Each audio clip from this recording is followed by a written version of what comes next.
Capable for that.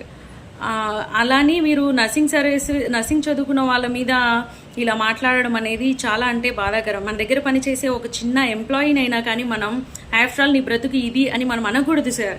అది మన యొక్క ఏమంటారు, మన పెద్దరికాన్ని మనం ఎంతవరకు మన పెద్ద మనసు ఏంటి అనేది చూపించగలుగుతుంది సార్. అది ఆ మాట అనకూడదు. కానీ మీరు అన్నారు. మరి మాకేదైనా గవర్నమెంట్ సెక్టర్లో మాకు ఏదైనా కష్టం వస్తే మేము మీ దగ్గరికే వచ్చి కదా రిపోర్ట్ చేసుకోవాలి, మేము మీ దృష్టికి తీసుకురావడం మా బాధ్యత కదా సార్.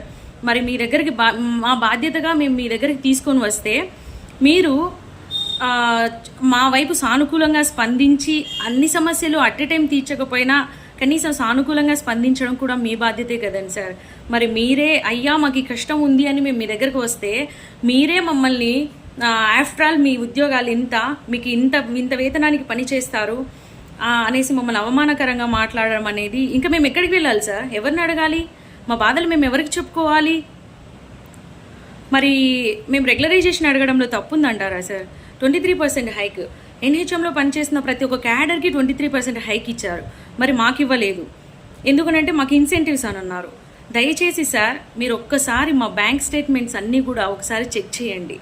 ఏ సిహెచ్ఓ అయినా కానీ గత 2-3 ఏళ్ల నుంచి 15,000 ఇన్సెంటివ్స్ తీసుకుంటున్నారా?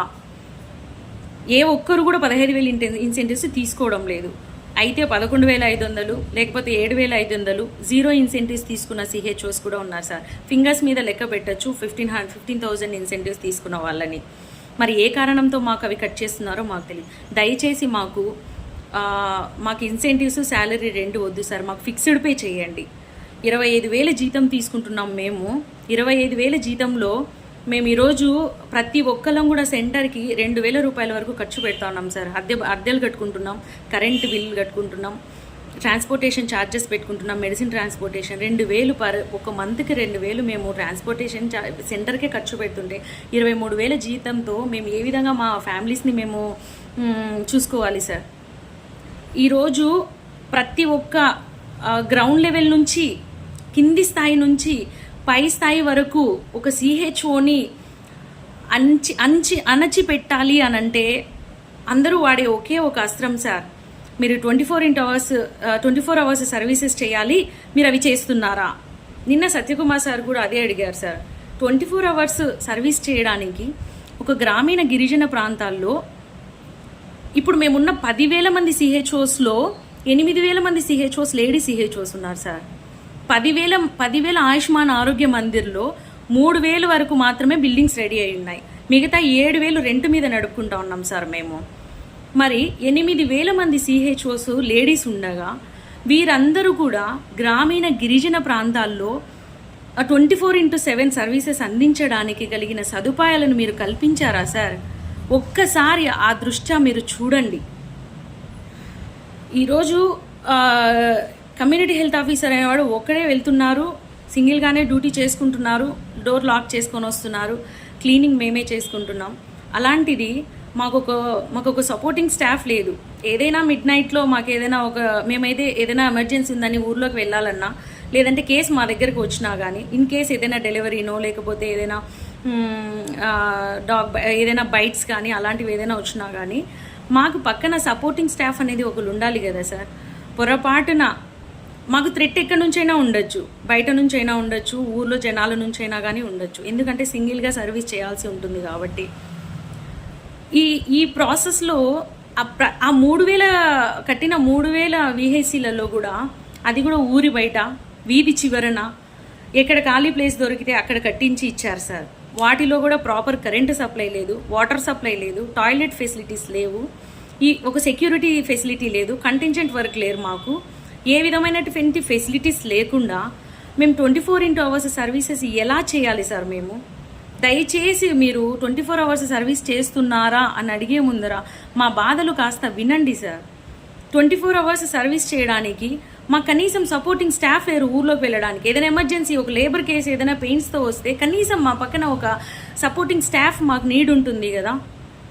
లేదనంటే థ్రెట్ ఎక్కడి నుంచైనా కానీ మేము లేడీస్ అందరం సింగిల్గానే ఉంటున్నాము.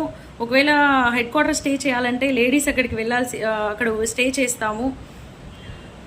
ఏదైనా ప్రమాదవశాత్తు మా ప్రాణాలకి కానీ ఏదైనా ప్రమాదం జరిగితే ఆ రోజు గవర్నమెంట్ మమ్మల్ని ఆదుకుంటుందా సార్?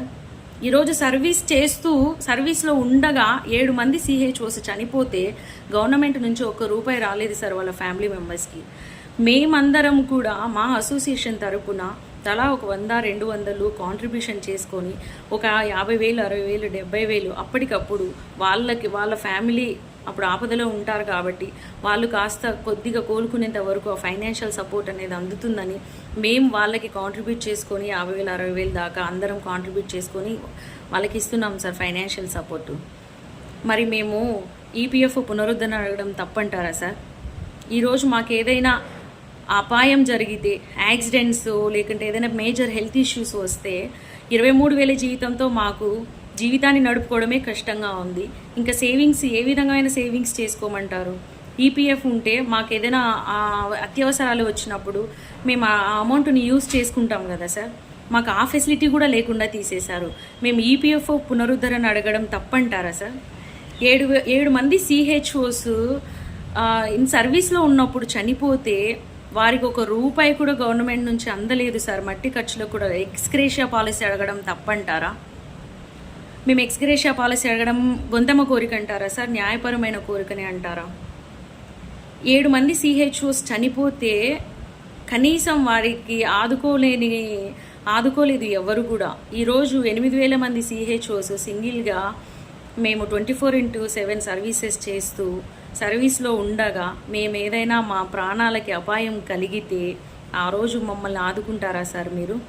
దయచేసి మాకు ఆ సెక్యూరిటీని కల్పించండి.